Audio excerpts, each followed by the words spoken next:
Hello, ladies and gentlemen. Welcome to another Bald Explorer Live. Sorry, the phone rang just before I came on air, and it was an important call. I had to quickly just take that, so apologies for that. Welcome to, just adjust my thing, to another stream reading of I Saw Two England. We are rapidly getting through this. There's not that much more to go. And I have to start thinking about another book, and also maybe another time slot for this, when it might be more convenient for people. Later in the day rather than earlier because of the stuff I'm trying to do. But anyway, we'll talk about that another time. Hello to Michael Angel, to Turbo Stream, to lovely Julia, to Audrey, to Ed Loud, and to Kay Dean. Hello, thank you for joining me. My chair seems very noisy today. I'm not sure why that should be. I've got a cup of tea. Sorry about the slurps. And my eye, as ever, is a bit puggy.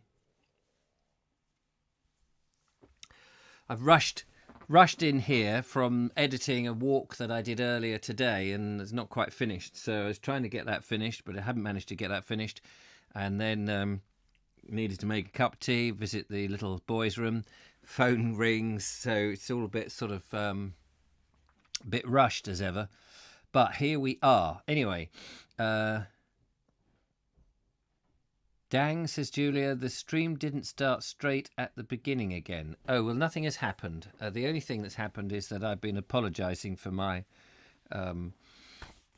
rushed appearance. Anyway, here we are. Right, so let's start. I can't remember where we... Oh, yes, that's right. He was... he'd been to look at the AA guns and how the shells were made, as ever. Lovely Julia, yes, as ever. Right, gun barrels. Oh, that's probably telling me that I'm live. Oh, did you know you're live? Yes, I'm. Funnily enough, I'm aware. Gun barrels of incandescent steel swing through the darkened foundry. They come noiselessly, save for the hum of an overhead crane which picks them up from the kiln as easily as you would pick a pencil from the floor. This must be... Oh, this is the... to the forges that make the... He's seen how the AA gun bullets, or shells, I suppose they are, the oversized bullets, aren't they? Big things they shove in the machine. These are the gun barrels. So, gun barrels of incandescent steel swing through a darkened foundry. They come noiselessly, save for the hum of an overhead crane which picks them up from the kiln as easily as you would pick up a pencil from the floor.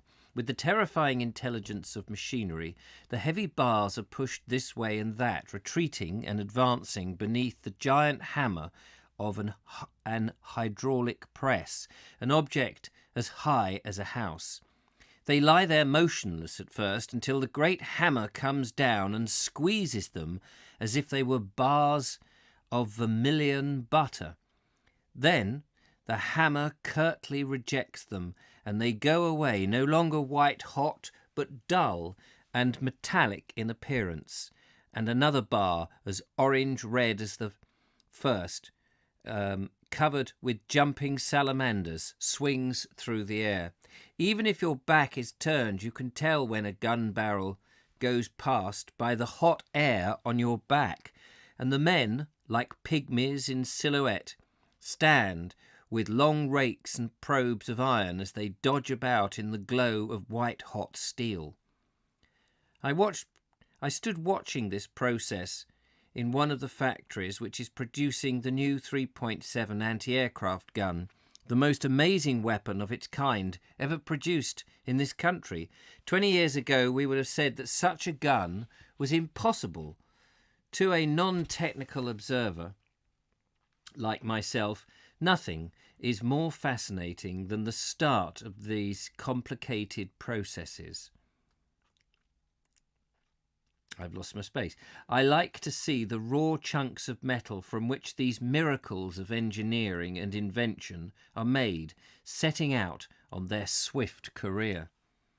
I know that a few stages further on I shall become fogged and be unable to distinguish the material from the machine.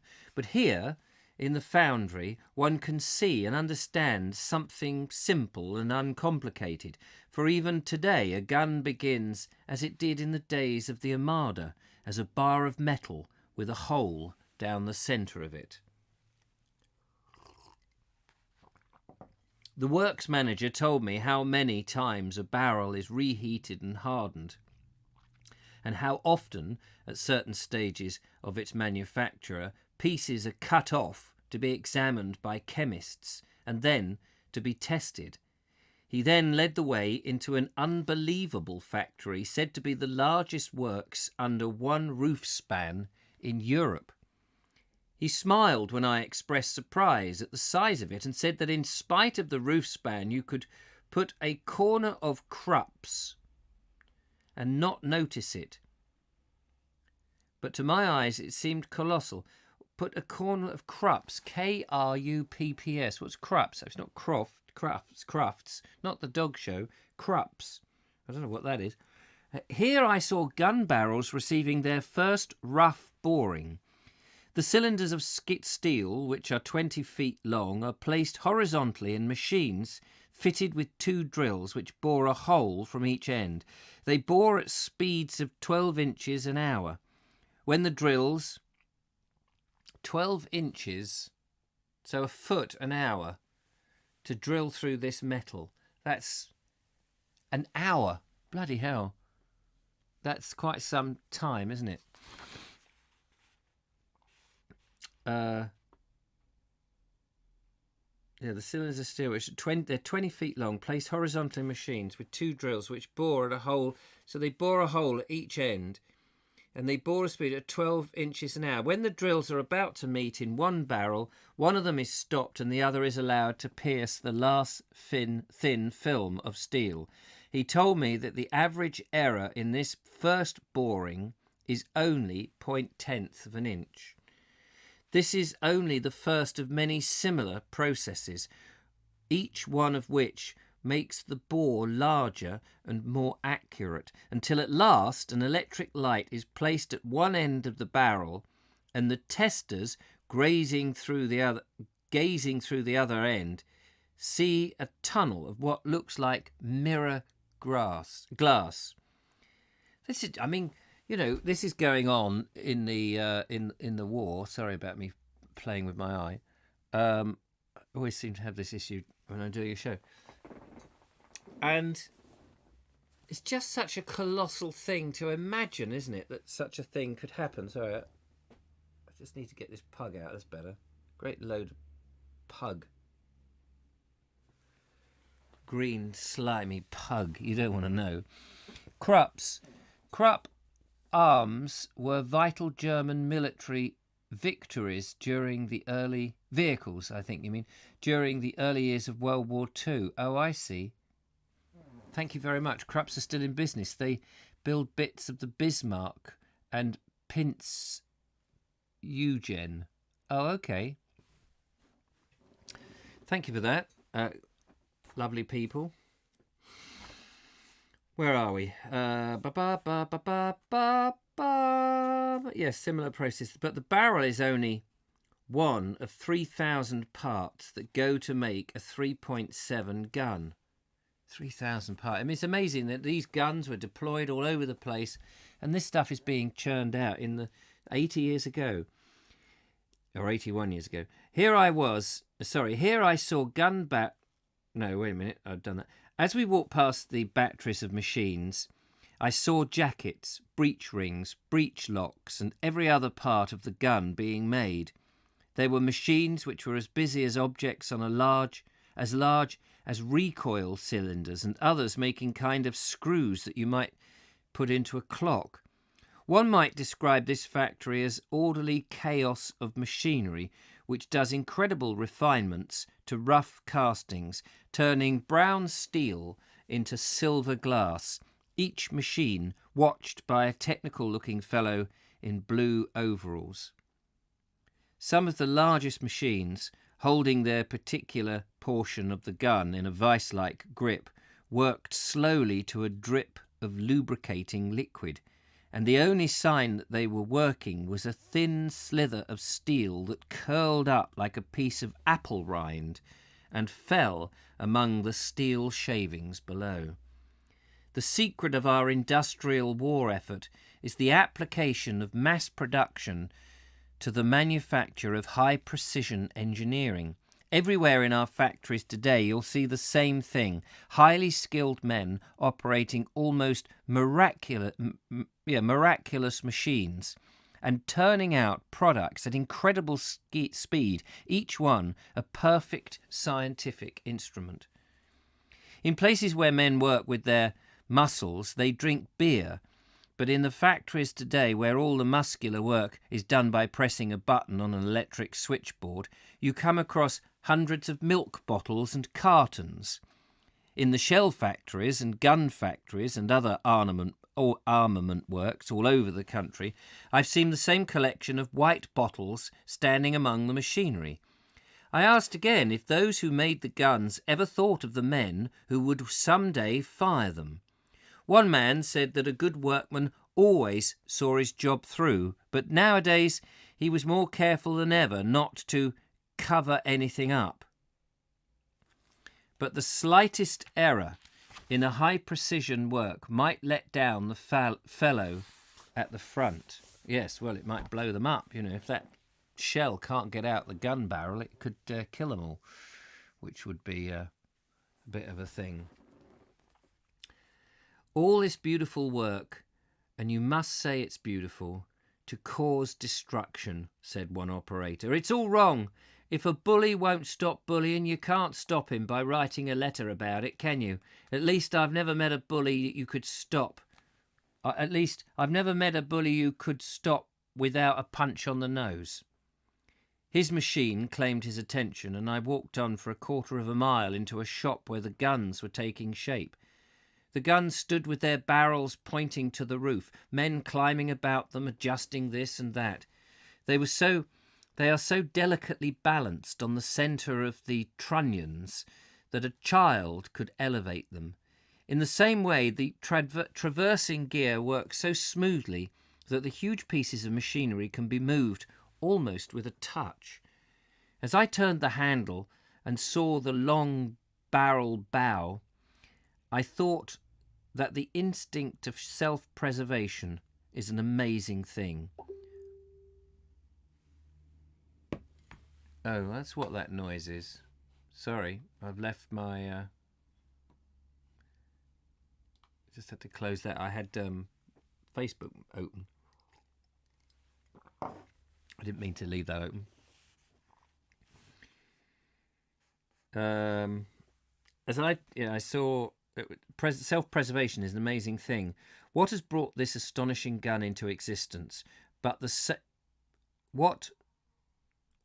has brought this astonishing gun into existence but the same will to live that makes you jump at the sound of a motor horn? Aeroplanes will kill you if you don't shoot them down. Therefore, we protect ourselves with this terrible, intelligent gun.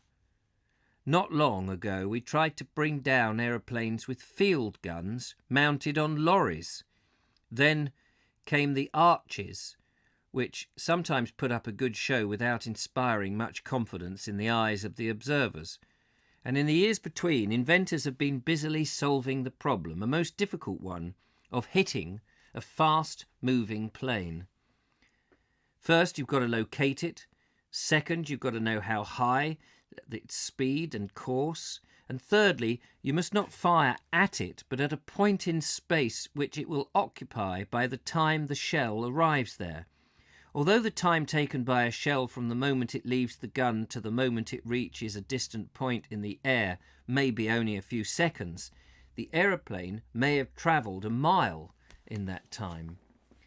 Other factories in aerial gunnery are in the force of the wind, the curve of the trajectory, and at certain times the variation in barometric pressure thousands of feet above the earth. There are indeed so many factors to be reckoned that no man, except by an amazing fluke, could set his gun, time his fuse, and bring down an aeroplane without the aid of instruments. As an aeroplane is detected by the senses of sight and sound, the gun must have mechanical ears and eyes capable of swifter and more accurate reactions than those possible to human ears and eyes. A 3.7 height finder and the predictor used it with the gun. These are the eyes and ears. As soon as a plane comes into view, the height finder estimates its height. The predictor then communicates to dials on the gun not only the bearing and the elevation, but also the correct fuse setting so that the shell shall burst on target. It estimates even the wind velocity and the barometric pressure. Thus, in a matter of seconds, those superhuman ears and eyes have made a calculation which enables a trained gun crew to fire at a raiding plane. And when you put it like that, it's absolutely amazing that it manages to do it at all. It's just outstanding, really. Let's have a quick look at some of the comments here.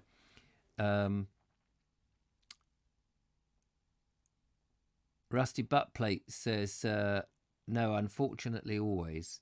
I'm not quite sure what that is. Would you like a cup of coffee? Yes, please. They have an amazing collection of bombs at RAF Cotsford. Yes, I bet they do. I must go there and have a look round.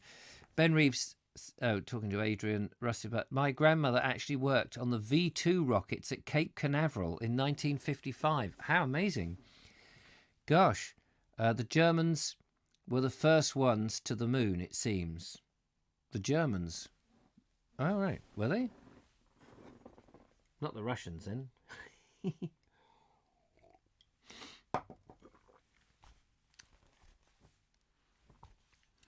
There was a morning frost on the fields as I sped north into Shropshire. Rooks, like bits of burnt paper, were fluttering over the dying woods and settling upon the newly turned furrows. There was a piercing cold wind blowing from the Denbighshire highlands. Chester was crowded, prosperous and cheerful. The shops in the rows were crammed with everything the human heart and stomach can desire. When I find myself in Chester, I go to a shop which sells the best Cheshire cheese you can buy, and there I select a pink monster.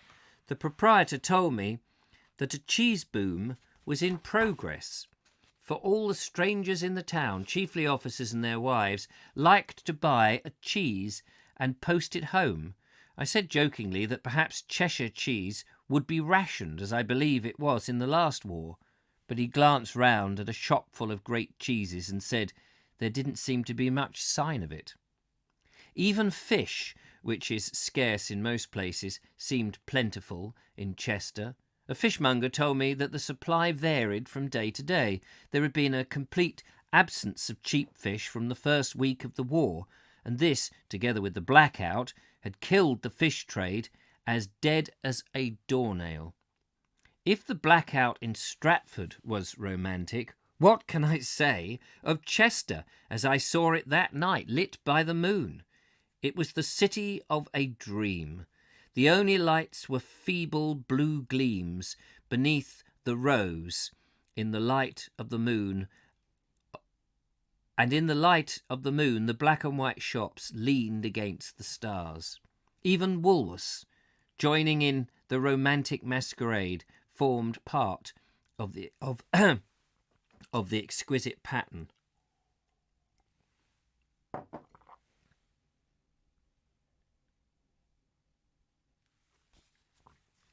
When I retired to rest, I found that the hotel manager had propped the following notice on the mantelpiece.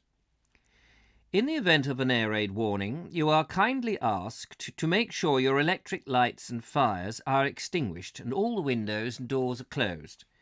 After this is done, you are asked to kindly proceed by way of the main staircase to the entrance hall, where you will be met by the hotel air raid wardens, who will conduct you to the air raid shelter in the cellar. Don't forget to take your gas mask with you. we are surely, even when we split our infinitives, the most polite nation on the face of this earth. But where in England would you expect your life to be saved with such courtesy? Of course, the timidity of its experience is to be traced in this or other such notices up and down the country, and I have no doubt that when a few bombs have fallen and old ladies have fought the air raid wardens in order to return to retrieve a hairbrush or a carriage clock, and when old men have refused to leave their beds, these warnings may become a trifle more peremptory.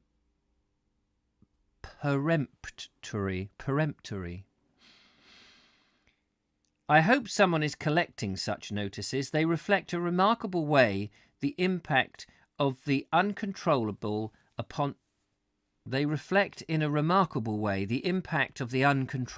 among the minds trained to regard comfort as the first rule of life. You only have to have stayed in a hotel at the time when a fellow guest has had the bad taste to die to know what a panic such an act of God can create in the managerial breast. You can but pity the hotel managers of England, who are now obliged by law and logic to anticipate and provide for a holocaust of guests. The Postal Service in the last war was admitted to be wonderful. An entirely new science was developed, the science of examining foreign mails in the interest of war. When war began in 1914, the post was censored by one army officer and a few typists. By the time it ended, the chief censor controlled a staff of 6,000. In this war, some 1,300 censors are already at work on foreign mails, and their number is likely to increase. The department is installed in a huge, hideous concrete skyscraper in Liverpool, which was the headquarters of the biggest football pool in the country until the outbreak of the war. The building is as difficult to penetrate as any armament factory, and once you're inside, it's impossible to find your way about without a guide. The chief censor received me in an office of the former football pool magnate. Much of the ornate walnut furniture had been banished to a corridor as hardly in keeping with the stern atmosphere of war. Postal censorship, said the censor, is a war measure which is only justifiable so long as it bears directly on the prosecution of the war. What does not concern the war does not concern the censorship. Forgive me if I seem childish, I said, but I should like to hear something about spies. The censor played with a paper knife for a moment, and I wondered whether I had asked an embarrassing question. Why would you appear childish? He said with a smile. In wartime, spies are everywhere. I'm sorry that I cannot print much of our subsequent conversation, but I can say that it was an education in the cunning and ingenuity of man. Dodges that no writer of fiction has ever thought of are commonly employed by spies when they wire to each other through the post. Every kind of code it is possible to invent is on record in the censorship archives, and it is difficult to believe that any new methods of communication will turn up in this war. But one can never tell. One spy in England during the last war, a woman, used to write freely to a friend in a neutral country about a horrid, noisy woman called Pauline, and about a clever boy who was always passing his school exams with credit. After some weeks, a censor who specialised in this lady's correspondence tumbled to the fact that Pauline only appeared on the day of a Zeppelin raid, and that the clever boy's prizes at school coincided with U-boat sinkings. Germany was referred to as Uncle P, who was always seriously ill when things were going badly for the fatherland. It was only a question of time before this lady was removed to a place of safety. Some spies specialise in invisible inks, known technically as sympathetic inks, because they will reveal themselves only under sympathetic chemical action. As such, inks are not easy to obtain. Spies during the last war were issued with ties and socks specially prepared so that when they soaked them in water, they would produce the necessary solution. When King George V visited the postal censorship during the last war, he signed the visitor's book in sympathetic ink, which was made for him on the spot from the tie of a German spy. His Majesty watched with interest as the tie was submerged into a tumbler of water. Slowly the water changed colour, turning to a rich, sparkling yellow. King George, who had imposed prohibition in Buckingham Palace for the duration of the war, turned to his equerry and said, "Don't you wish that this is what it looks like?" And then, taking up the pen, dipped it into the solution and signed his name. One of the censors took me first to the place where all outward and inward foreign mails are stacked before inspection. Mail bags of many colours and from every country were suspended in wooden racks. The outward mails are of two kinds: letters and parcels from Great Britain to addresses in neutral countries, and mail bags consigned to Germany but seized on their way by the contraband control. Inward mail are the usual foreign mails to this country from all parts of the world.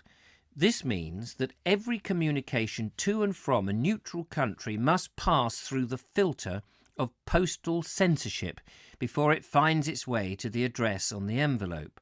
Upstairs, under one gigantic girdered roof, sit 1,300 censors. The male censors occupy one section of the room, and the women the other.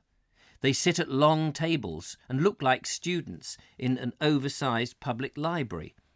At the end of each table, printed on a card, are the lists of languages spoken at that table. People who speak the ordinary European languages are as common as blackberries in September.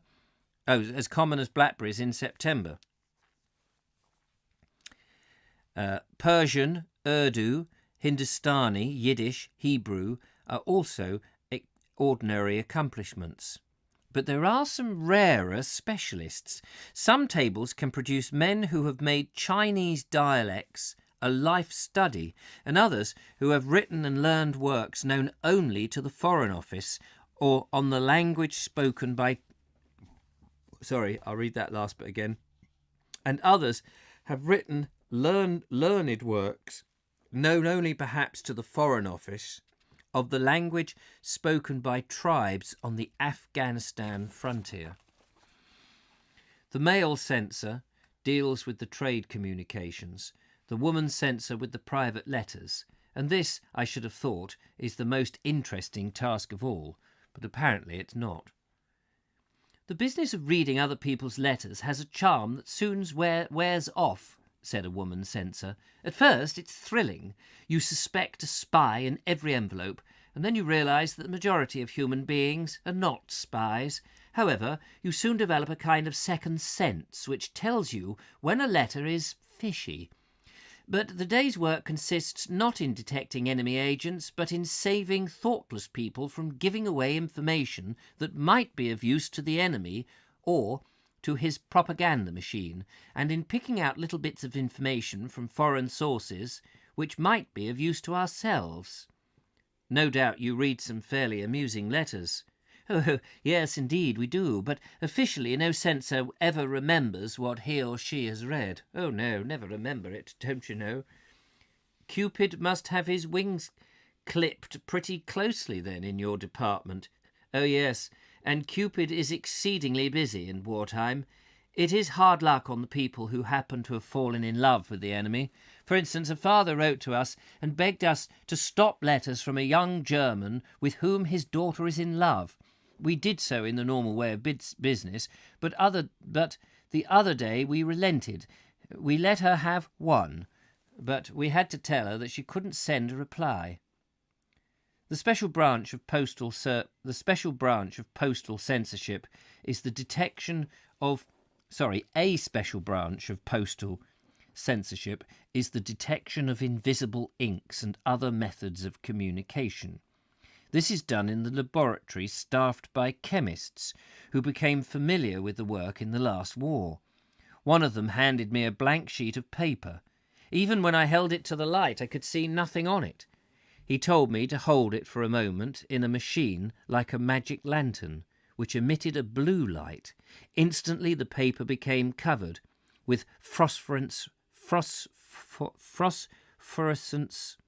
can't say the word, phosphorescence writing. In bold German hand I read the credentials of a spy. This was a relic of the last war. Have any spies turned up in your laboratory yet? I asked. There are some questions which you must not ask, I was told. If they haven't turned up yet, we've no doubt that they will soon arrive. We are now on chapter 9, ladies and gentlemen.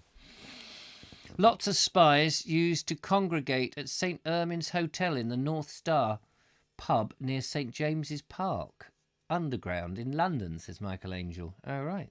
Loose lips sinks ships, says K. Dean. Oh, yes, that's a good one. Loose lips sinks ships. Those loose lips. Careless talks costs lives.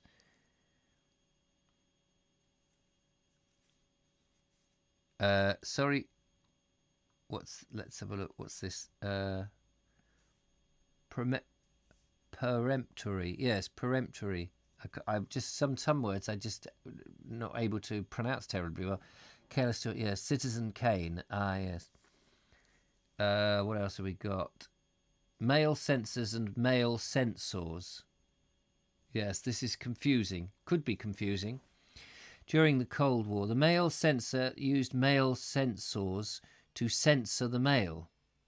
Chinese Daleks. Fifth columnists were a real threat. Yes, fifth columnists. Fifth columnists is a phrase, if I remember rightly, that came out of the Spanish Civil War in 1934. Was it 1934? The Spanish Civil War. And I believe the phrase, if I've got this right, fifth columnists, I can't remember. It was Franco's army, I think it was. And they were, two colonels or something were talking. And one of them said to the other, are you sure that you're going to win, or something like that? And he said, yes, look at these columns of army folk that are marching into battle. There were four of them.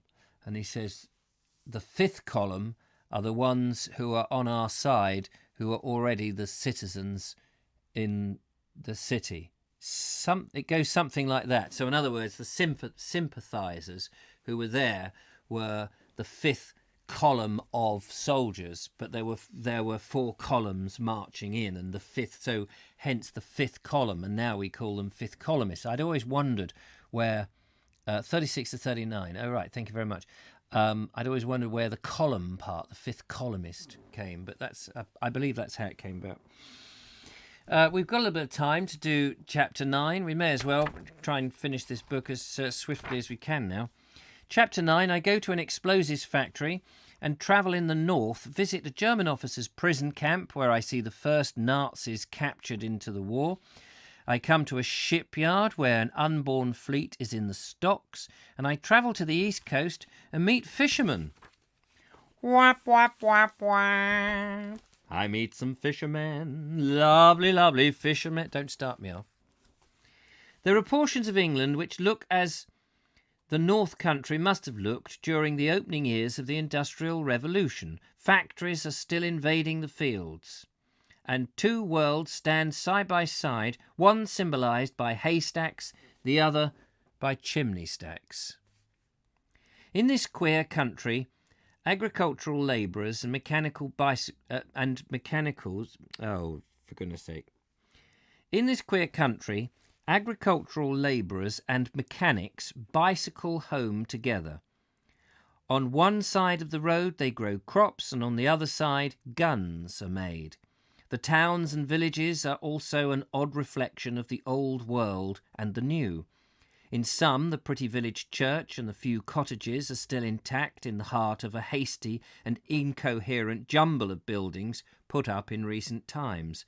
A grand old village inn, called perhaps the Bay Horse or the Falcon, does its best to counteract the alien triviality of the local cinema. In these regions of the north, the agricultural 18th century has nowhere quite faded out, and its influence lingers even in the factories, for on a Saturday afternoon you may meet boys from the gas mask works fishing for pike, and the man with a gun, or the man with his terrier round the haystacks, is probably from the time fuse factory or the big armament works whose chimneys can be seen on the other side of the hill. In this strange and not unattractive region, I approach an explosives factory. Many of the workers arrive by special trains and step out onto the factory's own railway station, which has an up and down line platform. It is indeed a town of TNT, because he doesn't tell us where these towns are, which is a shame. In this no visitors are encouraged in this factory, even in peacetime. And now in wartime you are halted by armed policemen. Long before you get there, they take you behind a wire fence and ask for your identity card and your letters of introduction. They told me to drive along Central Avenue and report to the main police station. The gates were swung open and I entered the strangest place you can imagine. Spread over what so recently was open country are miles devoted to deadly explosives. But the odd thing about the place is that it looks like a garden city. It's not unlike an American city, laid out with its public parks and recreation grounds, and a few factories, but for some reason with no dwelling houses. Yeah, well, I can see why there's no dwelling houses. They don't want to blow them up, do they? The art of building an explosive factory is to spread out the buildings over a large area in order to lessen the risk of a disaster. If the place is to blow up, it must blow up in sections. So I motored for a mile or so along straight roads and over concrete bridges on each side of me, and dotted at regular spaced intervals in the distance were huge mounds covered with beautiful green turf. Beneath each mound, deep in the earth, were dumps of TNT, cordite, and other materials.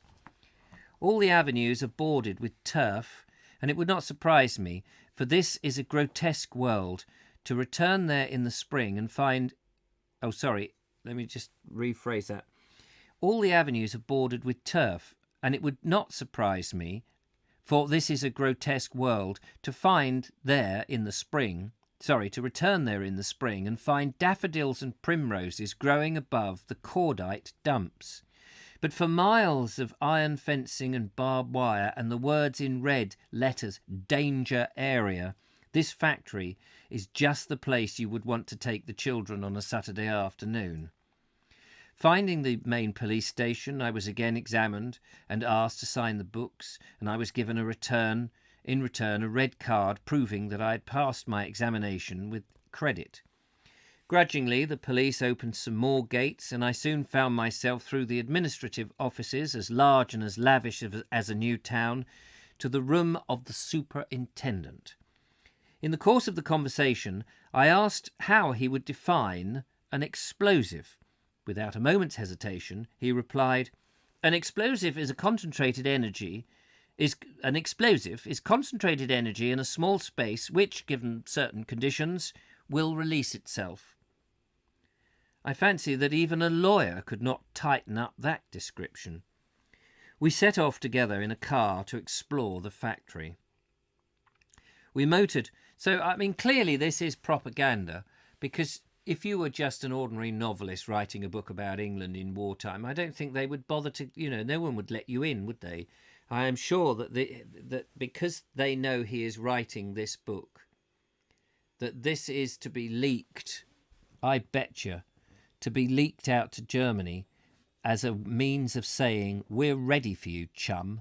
We've got all this stuff. Whether any of this is as true as it may sound, it may all be slightly exaggerated. So I got a feeling that some of this is just pure propaganda to make it sound like we're ready, mate. If you want to take us on, we've got it all. Because I just can't see why you would publish this, why he would A, be allowed to go in there, and B, why anyone would allow him to publish it. We yawned a lot. Oh dear, excuse me. We motored onto one of the danger zones where he was going to show me how the shells, which I'd seen elsewhere in the making, are filled with this concentrated energy. Some people may imagine that shells leave a factory ready for the guns, but shell making and shell filling are two different trades. When they leave the factory, the shells are as harmless as umbrella stands. It is only when they leave the explosive factory that they become lethal. As we approached the danger area, an attendant asked us to turn out our pockets. He confiscated matches, pipes, cigarette lighters, cigarettes, tobacco. I saw on a notice board that snuff is among the forbidden articles. They told me that nothing likely to cause friction is allowed past the barrier, and snuff is a gritty substance which it is feared as much as matches. It's interesting because I once had to film in an ammo dump myself, funnily enough, at Edge Hill in Warwickshire. And if you look on a map on Edge Hill, this is where I think it was the first battle in the English Civil War took place, at Edge Hill, between King Charles II's mob, King Charles I's mob, and the Roundheads. And this battle took place there at, I think it's called Radnor, if my memory is right, Radnor. And part of the battleground is now within the War Office's ammo dump. Massive swathe of land, and exactly as he described, with these turfed over bunkers upon which are all sorts of bombs and explosives and, all of that. And there's a little train service, not for passengers, but for bombs, so that you could take these bombs as big as this table and bigger, as big as a car, on a bogie, and it would go, so you could load it up into the lorries, which would then take it to the aeroplanes if they were flying them or whatever. And we had to go and we had to do exactly that. We had to turn out, we had to have all our passports and all our stuff. It took forever to organise. And then when it was organised, we had to turn up. Everything was scanned over, of course, and we turned out our pockets to make sure, as they just as he said, that there was nothing, that could strike a light. And we wanted to film a memorial. That was all we wanted to film, was a memorial that was inside the ammo dump to the Battle of Edge Hill. And it was fascinating to go in there, and there was no way we were going anywhere near the ammo dumps, but just to get within the enclosed compound, there was a sort of the outer compound, like two concentric rings. It is quite scary. So yeah, what do we got here? He also mentioned letters of introduction. Let's just go back and read some of the comments here.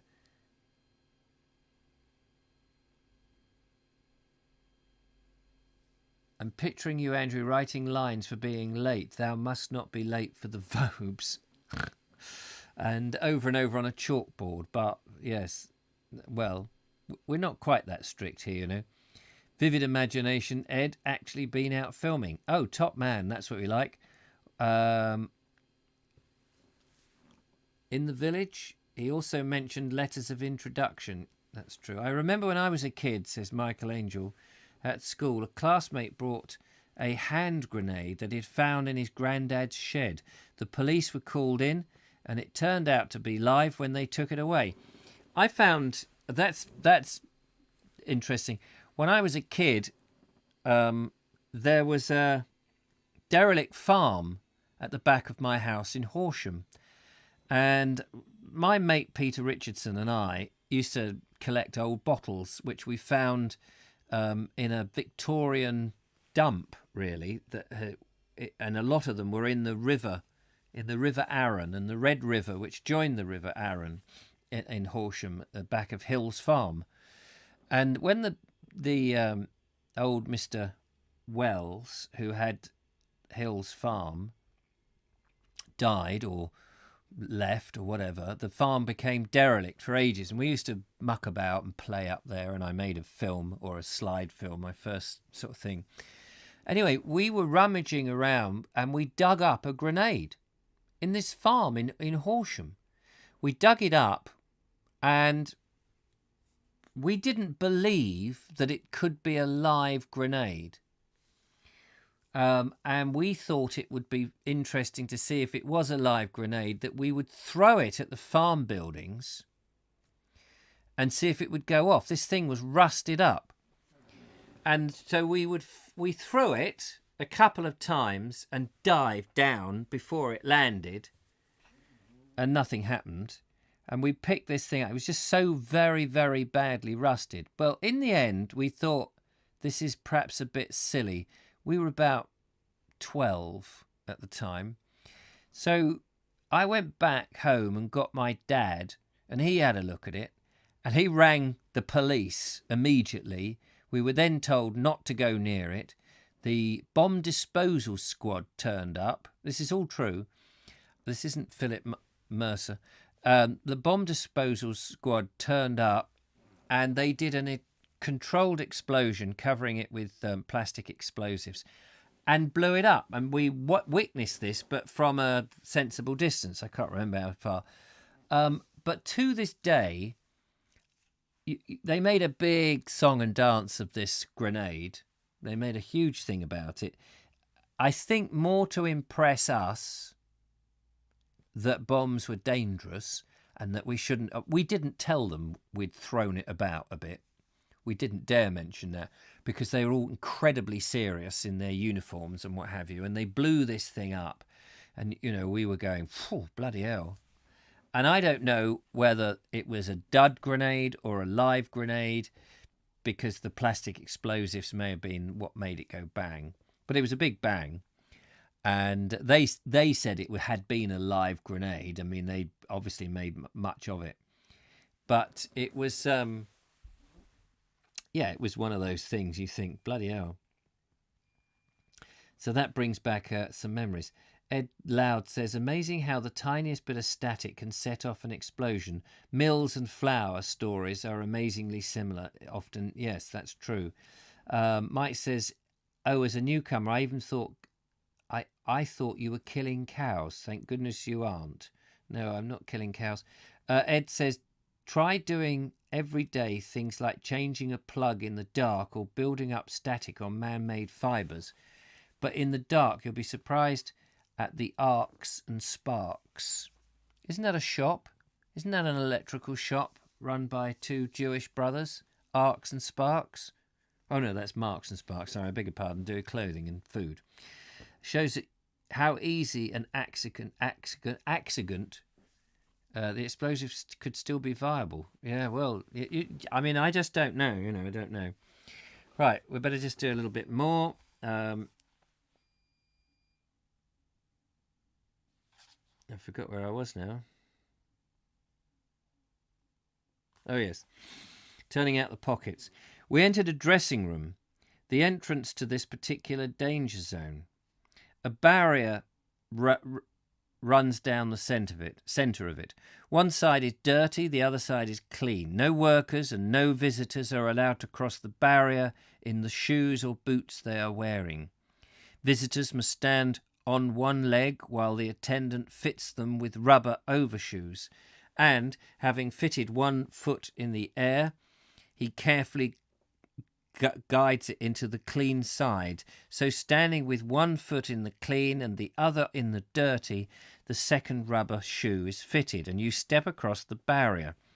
Workers in the factory have to strip to their underclothes in this room, and put on special safety clothing. We walked out onto the paths made of gritless asphalt. The substance is as smooth as marble, and if by any unthinkable chance a man got in wearing hobnail boots, he would strike no sparks, but this has never happened, nor is it likely to.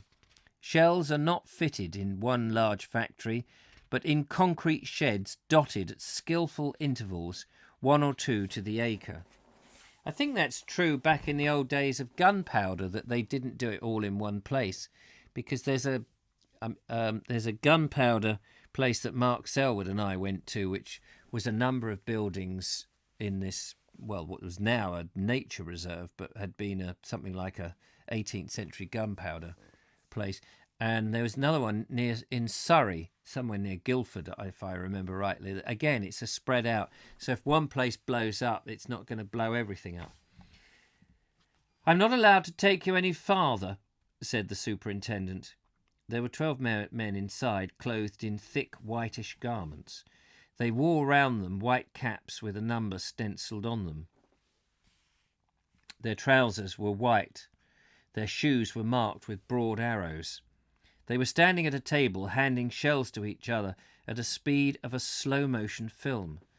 As the shells reached one man, he slowly dipped a long spoon into a tin, and as slowly poured whatever was on the spoon into the shell. One man looked up to see who was watching him. Every man's eyes were on the shell. They looked to me like a number of reluctant convicts attending a cookery class. "What are they doing?" I asked. "I'm sorry," said the superintendent. "I mustn't tell you. But you can see they are filling shells." We walked past a number of bays like bastions in an old-fashioned fort. They were made of steel and concrete and were several yards in thickness, and were designed to be good places to take shelter if anything happened. We encountered 4 men wheeling a trolley loaded with shells. They wore the same kind of white, shapeless garments as the shell fillers.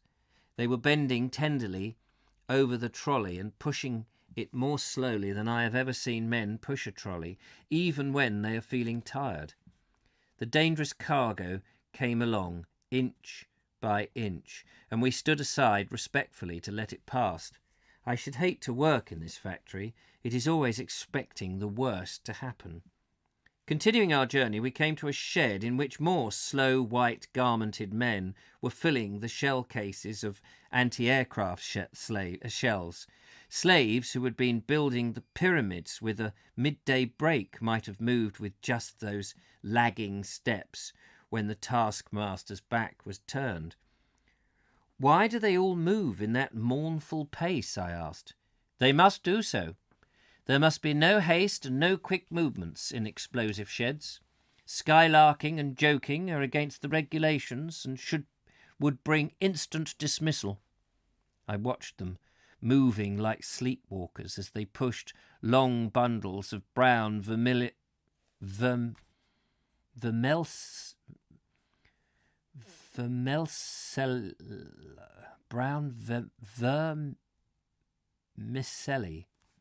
wrapped in silver paper into a tall brass case.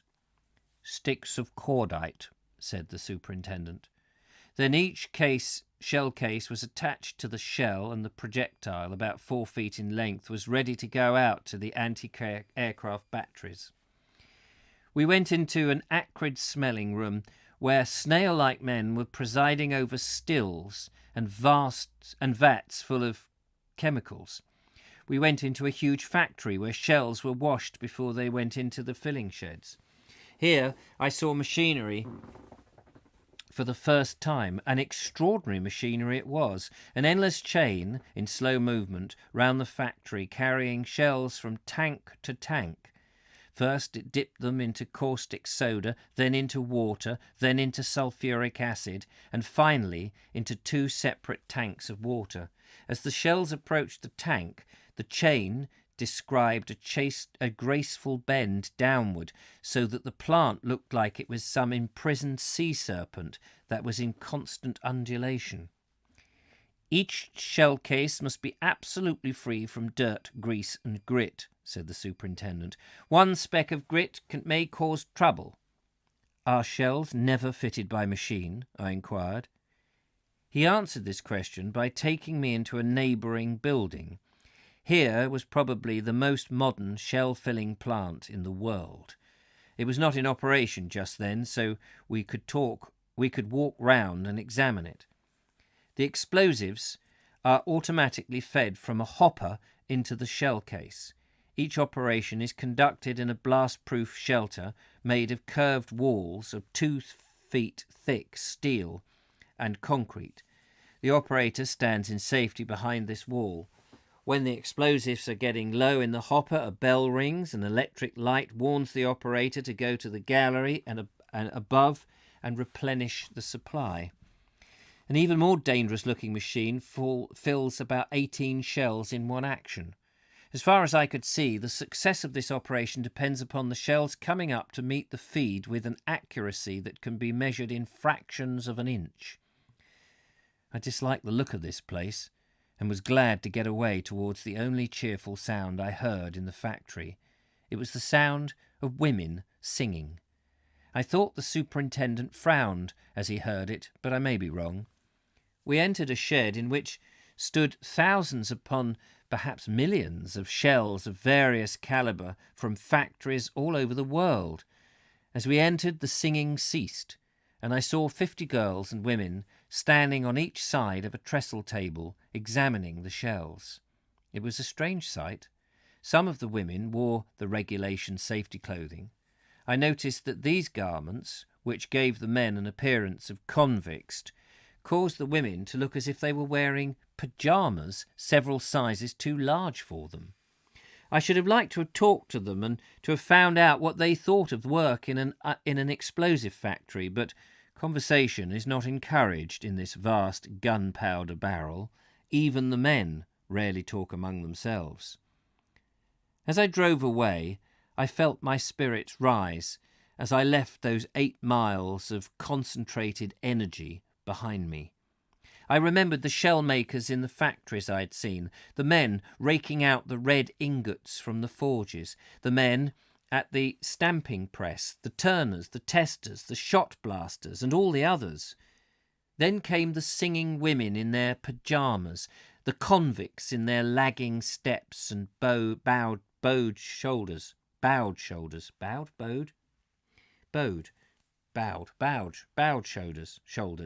the slow men ladling out death in a spoon, others with their bundles of brown vermicelli, the stalks wrapped like gardenias in silver paper.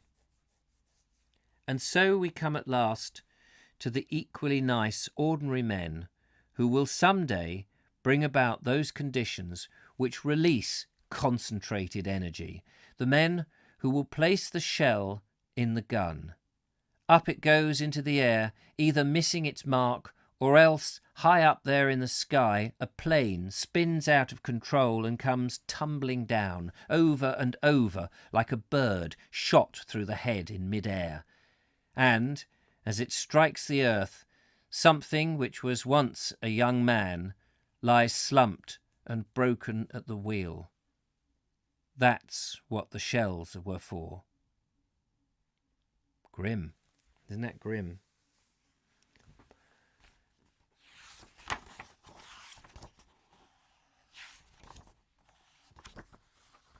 We have, this chapter goes on a bit, but then chapter 10, so that's, we have one last chapter after this. But we have yet to finish this chapter, which we will try and do tomorrow. So maybe 2 more days or 3 more days. So it looks like middle of next week, Monday or Tuesday, we should finish this book. That would be grand. Gosh, that is a fascinating. I mean, the tone has changed, hasn't it? And when I read reviews about it, people said it started off great, but the tone changed too much for some people. And yeah, it does seem like this book was hijacked for propaganda purposes, or to encourage, propaganda to encourage perhaps the Brits that we were well supplied for war. Who knows? I wonder if they could tow all that ship's cargo to Croydon. I'm not quite sure what you're on about there. Did not Croydon become Gatwick Airport? No, London Airport. London Airport was based in Croydon, and Gatwick Airport, I guess London Airport became Gatwick Airport when it moved south, is what I think has happened. I once asked my grandfather, what is this place? Grandfather said, Blackburn, the place where the Luftwaffe missed an entire town. Mark Donny MacLeod says he was wrong. They didn't miss Blackburn. There was a few armament factories there and mines, mills making all kinds of war materials.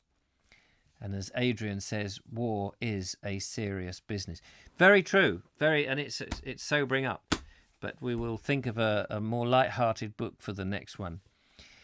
Talking about the size of munitions factory, HM Factory Gretna was 9 miles long, built for cordite production in World War One. Gosh, 9 miles long. Just goes to show, doesn't it? I'm not sure what it goes to show, but it goes to show something. It's 5:02 here in the UK. It might be a different time where you are in other parts of the world. That's inevitable. But thank you so much for watching. And tomorrow we'll try and finish that chapter. We'll only have one more chapter to go after that. There's no Vogue show tonight. There's a video tomorrow morning on the Board Explorer channel. I've been out, and it is in edit at the moment. I was going to say it's in tatters because it's still in bits, some of it. But there we are. Thank you very much for coming along, and I will catch up with you soon. Look after yourselves and don't get eaten by a baboon. That is my advice for this evening. This is the BBC Home Service. Thank you for listening. I'm now signing off. Don't forget to turn the television off when you go to bed. Not that they had a television back in the war times, of course. They listened to the wireless. Anyway, take care. Thanks for watching. Bye for now. Bye-bye.